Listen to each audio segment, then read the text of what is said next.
kakšna so izhodišča, bom rekel, za krožno oblikovanje embalaže. Se pravi, eno od izhodišč seveda je uporaba materialov, ki se enostavno obnavljajo oziroma reciklirajo. Se pravi, to je en segment, se pravi, izbor samih materialov, da se čim bolj izogibamo navadni plastiki, da rečemo, ali pa škodljivi plastiki in tako naprej.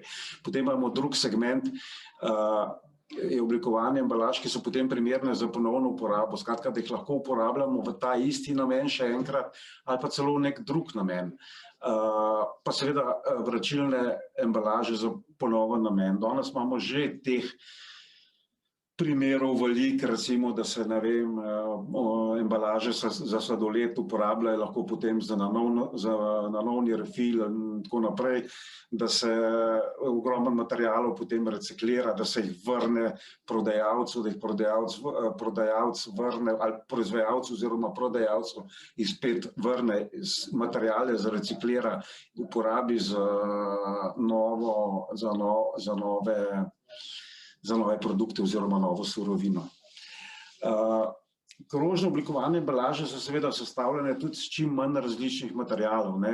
Malo je problem, če imamo zelo veliko različnih materialov, ki potem je treba to sestavljati in je zadeva taka, kot je prej tudi Matjaž povedal, to komplicira, ne pa optimizira proces. Druga stvar je pa to, da je to potem tudi problem pri recikliranju, ker je treba te zadeve potem spet razstavljati, da temu tako rečem. Struktura materialov pa mora biti optimizirana z upoštevanjem oskrbovalne verige in krožnosti materialov, kot so razgradljivost, reciklažnost pa regenerativnost.